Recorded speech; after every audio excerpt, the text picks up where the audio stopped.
ஓம் நம சிவாய.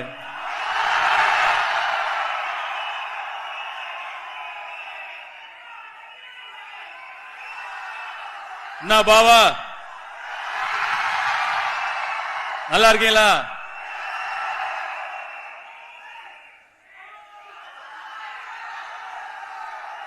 மதுரை கிட்டத்தட்ட ஒரு 8-9 வருஷத்துக்கு அப்புறம் வரேன்னு நினைக்கிறேங்க. என் மனசுக்கு ரொம்பவும் நெருக்கமான ஒரு ஊரு. நிறைய காரணங்கள் இருக்கு. அதுல ரொம்ப முக்கியமான காரணத்தை நான் முதல்ல சொல்றேன். என்னுடைய அப்பாவும் அம்மாவும் சங்கராபுரம் எங்க அம்மா பிறந்த ஊர், மல்லிகாபுரம் எங்க அப்பா பிறந்த ஊர். இந்த படத்துல வர மாதிரியே எங்க அப்பாவும் பொழப்பு தேடி சென்னைக்கு வருதுன்னு முடிவு பண்ணிட்டாரு. ஆனா சென்னைக்கு வர அவர்கிட்ட காசு இல்ல, பஸ்ஸுக்கு காசு இல்ல. அப்போ இங்க இருக்கிற ஒரு சொந்தக்காரங்க, மதுரையில இருக்கிற ஒரு சொந்தக்காரங்க வீட்டுக்கு வந்து பணம் வாங்கிட்டு, அதாவது மெட்ராஸுக்கு போக பஸ்ஸுக்கு பணம் வாங்கிட்டு மெட்ராஸுக்கு வரணும்.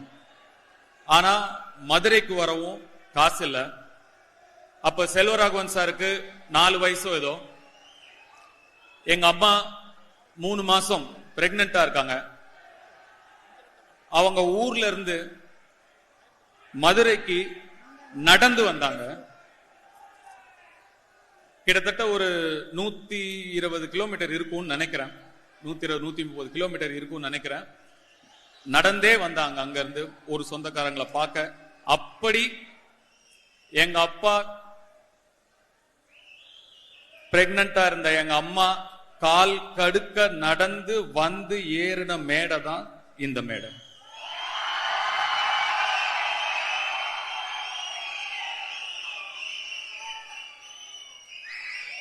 நான் எவ்வளவோ ட்ரை பண்ண அவங்களை எப்படியாவது இங்க கொண்டு வரணும்னு. எனக்கு இந்த மொமெண்ட் இன்னும் முழுமையாகவும் நிறைவாகவும் இருந்திருக்கும். ஒரு சில காரணங்களால அவங்களால வர முடியல. எனக்கு மதுரையில நிறைய சொந்தக்காரங்க இருக்காங்க, நிறைய நண்பர்கள் இருக்காங்க.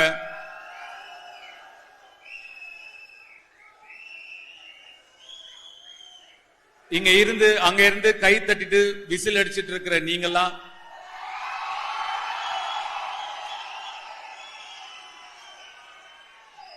என்ன கூட விட்டுட்டு எங்க அப்பா ஒரு உதாரணமா எடுத்துக்கிட்டு விசில் அடிச்சிட்டும் கை தட்டிட்டும் மட்டும் இல்லாம எந்திரிச்சு வாங்கயா, இங்க வாங்க, வரணும், உழைக்கணும், உழைச்சு இங்க வரணும். எல்லாராலையும் முடியும். கண்டிப்பா நீங்க இதை செய்யணும். செய்வீங்கல்ல? கண்டிப்பா செய்யணும். நான் மதுரையில கிட்டத்தட்ட ஒரு 200-300 நாள் இருந்த நான் ஆடுகளம் படத்தை நடிக்கிறதுக்காக. இந்த மதுரையில நான் ஓடாத தெரு கிடையாது, ஆடாத தெரு கிடையாது. திருப்பரங்குன்றத்தெல்லாம் கிட்டத்தட்ட 30 நாள் இருந்தேன் நானு. எனக்கு ரொம்ப ரொம்ப மனசுக்கு நெருக்கமான ஒரு அனுபவமா இருந்தது. எவ்வளவோ எனக்கு வேலையில இருக்கிற ஸ்ட்ரெஸ், பிரஷர் எது இருந்தாலும் அந்த 200-250 நாள் நாங்க இருந்த நாட்கள் நான் ரொம்ப அமைதியாகவும் நிம்மதியாகவும் நான் இருந்தேன். எனக்கு மனசுக்கு ரொம்ப நெருக்கமான நாட்கள் அந்த நாட்கள். என்ன நடு ரோட்ல இறக்கி விட்டுருவாங்க கொண்டு போய். அந்த பாட்டு ஒத்த சொல்ல அப்படியே கூட்டிட்டு போவாங்க. அப்படியே ஆட்டோல கூட்டிட்டு போய் அப்படியே என்னை இறக்கி விட்டுருவாங்க. இறக்கி விட்டுட்டு என்னை யாரும் அடையாளம் கண்டுபிடிக்கிறதுக்கு முன்னாடி நான் ஆடிடணும். அந்த லுங்கி அப்படி தூக்கி வச்சுட்டு இப்படியே ஆடிடணும். ஆனா கிட்டத்தட்ட ஒரு 5-6 நாள் வேற வேற இடத்துல வேற வேற இடங்கள்ல இறக்கி விட்டு நான் ஆடும் போதும் என்ன நிறைய பேர் அடையாளம் கண்டுபிடிக்கல. அப்ப எனக்கு அவ்வளவு சந்தோஷமா இருந்தது. இந்த ஊரோட ஆள் மாதிரி தான் நான் இருக்கேன். அதனாலதான் என்னை யாரும் அடையாளம் கண்டுபிடிக்கல. நான் இந்த மண்ணை சேர்ந்தவன் தான், இந்த ஊர் ஆள் மாதிரி தானே இருப்பேன்.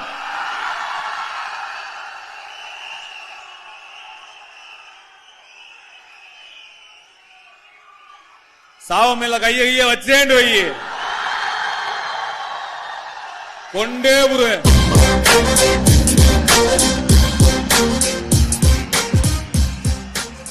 இங்க இருக்கிற ஒவ்வொரு சேவலும் பந்தயம் அடிக்கிற சேவல் தான். அந்த படம் ரிலீஸ் ஆகும்போது நிறைய படங்கள் சென்னையில ஃபர்ஸ்ட் டே ஃபர்ஸ்ட் ஷோ பார்ப்போம்.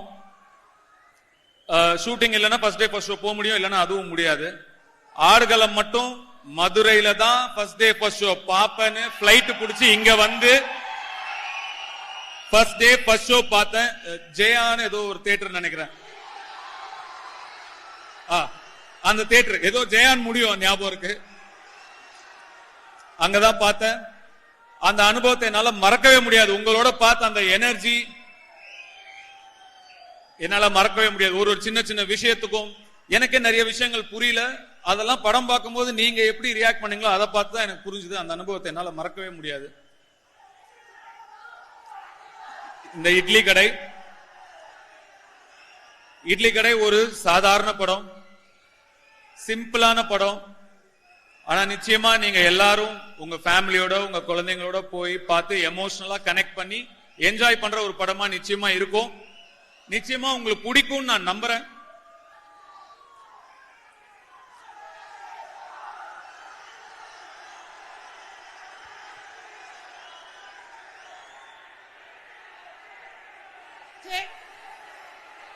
சார் ரொம்ப நேரமா நான் பேசுறது எனக்கு கேட்கல சார், அதனால ஹை டெசிபல்லே பேசிட்டு இருக்கேன். எனக்கு நீங்க என்ன கேக்குறீங்கன்னு சரியா புரியல.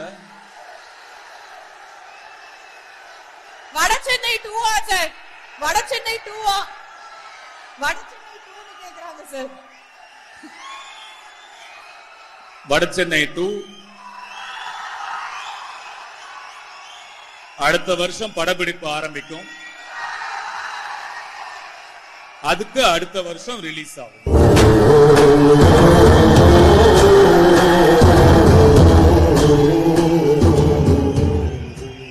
எண்ணம் போல் வாழ்க்கை உங்களுடைய எல்லாருடைய எண்ணமும் அவங்க குடும்பம் மீதும் அவங்க குழந்தைகள் மீதும் இருக்கணும். நல்லபடியா பாத்துக்கோங்க, குடும்பத்தை முதல்ல நல்லபடியா பாத்துக்கோங்க.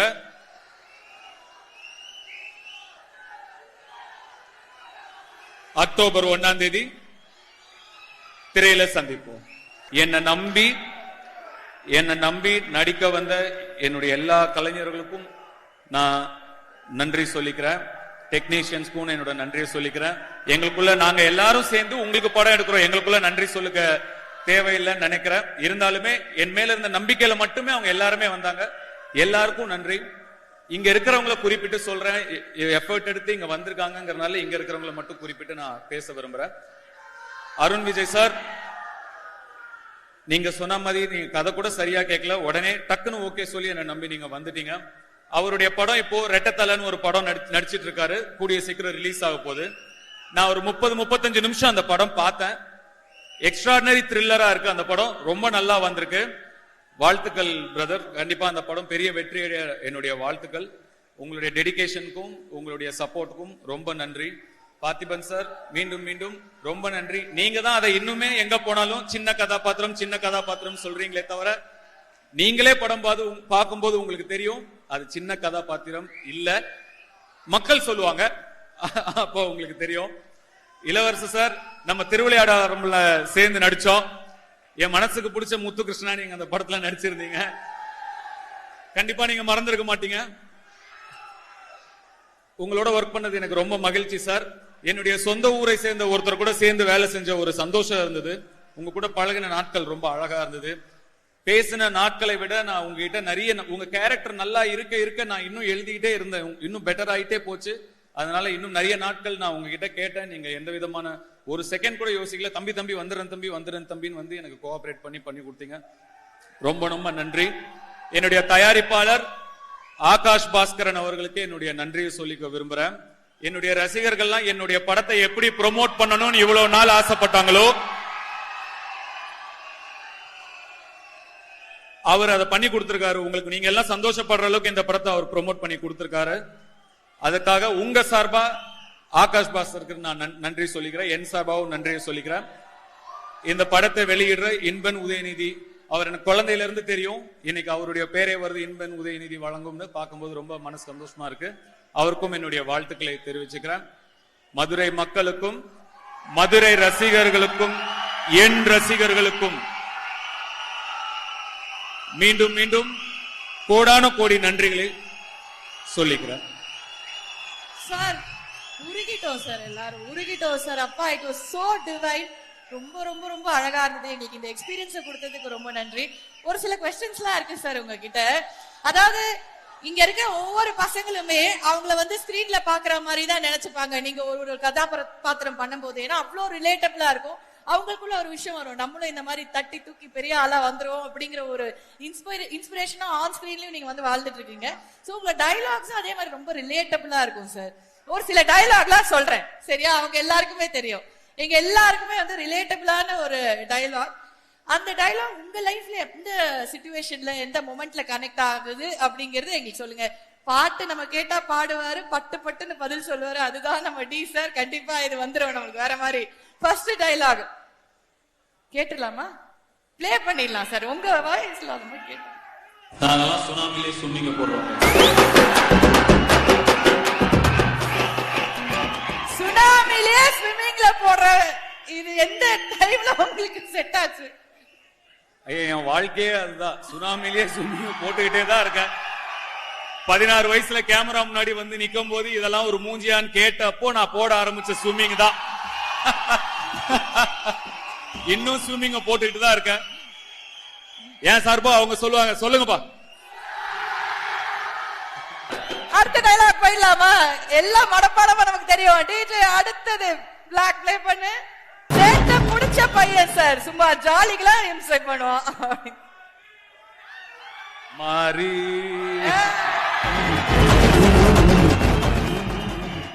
ஆக்சுவலா கொஞ்சம் சேட்டை பிடிச்ச பையன் தான் நானு. பாத்தீங்களா? சின்ன வயசுல.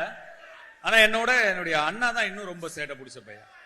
ஆமா சார், ஒரு அமைதியான ஒருத்தர். அவர் வந்து நிறைய அப்படி அவரு ஆக்சுவலா ஒரு இன்ட்ரோவர்ட் அவரு. சோ போட்டோல நிக்க கூட ரொம்ப கூச்சப்படுவாரு செல்வராகவன் சார். அவர் ஆனா வீட்டுக்குள்ள பயங்கர சேட்டை பிடிச்ச பையன் தான். அவரோட நான் 8 வயசு சின்ன பையன். அவர் என்ன பொறுமை இருக்கா உங்களுக்கு கேட்க? அவர் என்னோட ஒரு 8 வயசு அவரோட என்னோட 8 வயசு பெரியவர். அதனால அவர் ரொம்ப பெருசா இருப்பேன், ரொம்ப சின்னதா இருப்பேன். எங்களுக்குள்ள என்டர்டைன்மெண்ட் நாங்க 2 பேர் தான். கிரிக்கெட் விளையாட கூப்பிட்டுக்கிட்டு எப்படியாவது டாஸ போங்க அடிச்சு அவர் ஃபர்ஸ்ட் பேட்டிங் போயிடுவாரு. பெரியவர் என்னால அவ்வளவு ஈஸியா அவர் அவுட் ஆக்க முடியாது. நான் ஒரு 3 மணி நேரம் 3.5 மணி நேரம் பால் போடுவேன். கஷ்டப்பட்டு அவுட் ஆனோன்னா பேட்டை போட்டு ஓடிடுவாரு. எனக்கு திருப்பி போட மாட்டாரு. நான் பாதி நேரம் நான் விளையாடுனதே கிடையாது, போலிங் தான் போடுவேன். அதே மாதிரி அப்பெல்லாம் 10 காசு 5 காசு 25 காசு 20 காசு எல்லாம் இருந்தது. அதெல்லாம் கொஞ்சம் கொஞ்சமா சேர்த்து ஏதாவது வாங்கி சாப்பிடறதுக்கு தான். திருப்பி அதே தான் நமக்கு, அது ஒண்ணுதான் ட்ரீம். சின்ன வயசுல அப்படியே வாங்கி சேர்த்து வைப்பேன். மொத்தமா அது ஒரு 4 ரூபாய் 5 ரூபாய் வாங்கும்போது அவர் வந்து திருடிட்டு போயிடுவார் அது மொத்தமா. இந்த மாதிரி அதிகமான சேட்டை பிடிச்ச பையன் வந்து அவர் தான். ஆஹா, அப்படி ஒரு அமைதியான ஒரு ஜீவனுக்குள்ள இவ்வளவு விஷயங்கள் இருந்திருக்குல்ல. ஆமா, அதுவும் ரொம்ப குட்டியா இருக்கும் போது பண்ணுவாங்க சார் அவங்க எல்லாம் பயங்கரமா. ஓகே, அண்ணனுங்களுக்கு தம்பியை டார்ச்சர் பண்றதுல என்னதான் சந்தோஷமோ. கரெக்ட். அடுத்தது டிஜே. ஜெயிக்கிறோமோ இல்லையோ முதல்ல சண்டை செய்யணும். கரெக்ட் தான். ஜெயிக்கிறோமோ தோக்குறோமோ முதல்ல சண்டை செய்யணும். ஆனா சண்டைய அங்க செய்யாதீங்க. சண்டைய படிப்புல செய்யுங்க, உழைப்புல செய்யுங்க. அங்க செய்யுங்க. சண்டை நமக்குள்ள இருக்கணும், உள்ள இருக்கணும். இன்னைக்கு இருக்கிறத விட நாளைக்கு இருக்கிற இடம் பெட்டரா இருக்கணும். அதுக்கு தான் சண்டை செய்யணும். படத்துல அந்த டயலாக் மாசா இருக்கலாம், நிஜத்துல சண்டை அங்க செய்யாதீங்க சார். வா, இந்த கடைசிக்கு டயலாக் இன்னும் பயங்கரமா வரும். நிஜமா போட்டிருப்பாரு. படிப்பு முக்கியம் சிதம்பரம். இதுக்கு எந்த எக்ஸ்பிளனேஷனும் தேவையில்லை நினைக்கிறேன். இது வரைக்கும் கேட்ட வசனங்களே இதுதான் சிறப்பான வசனம். டெஃபினெட்லி. சோ இதனாலதான் சார் இவ்வளவு பேருக்கு நீங்க வந்து இவ்வளவு பெரிய இன்ஸ்பிரேஷன். ஏன்னா வந்து கூட இருந்து ஒரு அண்ணனா நீங்க வந்து வீட்டுல என்ன சொல்லுவீங்களோ அதை தான் நீங்க ஸ்டேஜ்லயும் ஒவ்வொரு தம்பிக்கும் சொல்லிட்டு இருக்கீங்க. Thank you so much. உங்களுக்கு தெரியும், நான் வாரம் எல்லாரையும் சந்திச்சுட்டு தான் இருக்கேன். இங்க இருக்கிற ஒருத்தரையும் நான் சந்திப்பேன், தனித்தனியா சந்திப்பேன், ஒருத்தரையும் சந்திப்பேன். தெரியும்ல, ஏற்கனவே நான் பார்த்துட்டு தான் இருக்கேன், எல்லாரையும் பார்த்துட்டு தான் இருக்கேன். சீக்கிரமா உங்களையும் சந்திக்கிறேன். ரொம்ப ரொம்ப நன்றி. அக்டோபர் 1ஆம் தேதி இட்லி கடை சந்திக்கலாம். Thank you sir, thank you.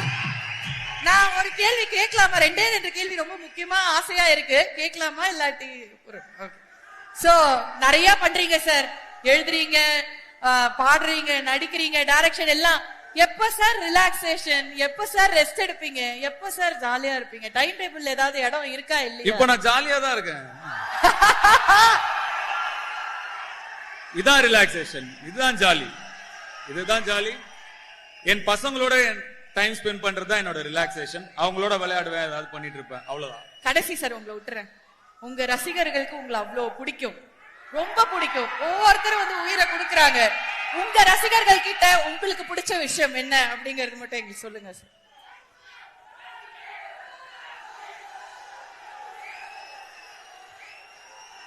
என் ரசிகர்கள் கிட்ட எனக்கு ரொம்ப பிடிச்சது நிறைய இருக்கு. அதுல முக்கியமானது என்னைக்கும் மாறாத நிரந்தரம், கான்ஸ்டன்ட், கான்ஸ்டன்ட். யார்கிட்டயும் வம்புக்கு போகாத குணம். ஆனா இவங்களை பார்த்தாலே தெரியும் இவங்க கிட்ட வம்பு பண்ணவும் கூடாது.